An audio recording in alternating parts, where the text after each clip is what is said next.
Dr. Dan Schueftan is the director of the National Security Studies Center at Haifa University and a former advisor to the National Security Council. He joins me now from our Tel Aviv studio. Dr. Schueftan, welcome. Good evening. The Prime Minister told the public last week to stop crying over Liberman as Defence Minister, saying that he remains ultimately responsible for Israel's security. How great an influence on policy can we expect Defence Minister Liberman to have? Well, he will have, because the defense minister in Israel has very much clout in the Israeli system. He's in charge of a very large, complex establishment, and it has an effect. What we have to distinguish is between statements that are very often irresponsible by politicians and what they do in the final analysis when they're in office. To a very large extent, where you stand depends on where you sit. We've seen people on the right promise us peace, and we've seen the results. And we've seen people on the left promise us peace. We've seen people on the right promise us a more effective war. And when they meet the constraints, when they see what the real issues are, they are more responsible.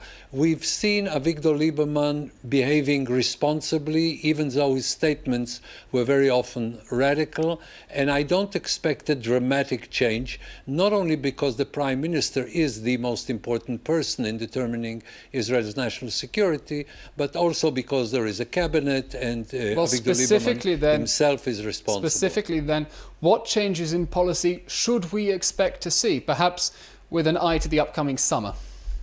I don't expect anything dramatic. Most of the issues we're dealing with, Gaza, Lebanon, depend to a very large extent on the initiative of the other side.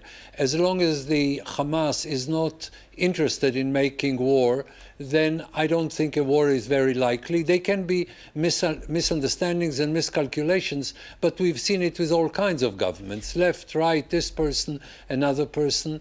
The same in Lebanon. I don't think Hezbollah wants it. It can happen.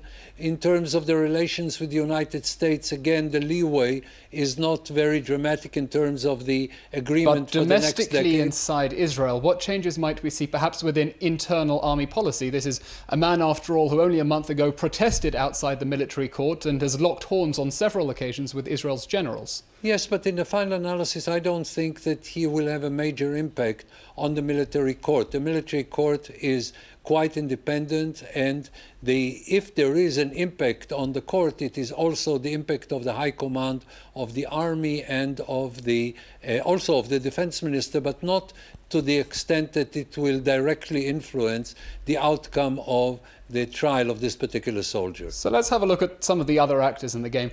Prior to receiving the Prime Minister's approval for a Security Cabinet Military Secretary, Minister Bennett claimed that the Cabinet was insufficiently informed to make effective calls on security, had been kept in the dark over the tunnels. How involved is the Security Cabinet really in policy nowadays? Well, the Prime Minister tries to keep the Cabinet only involved to a limited extent.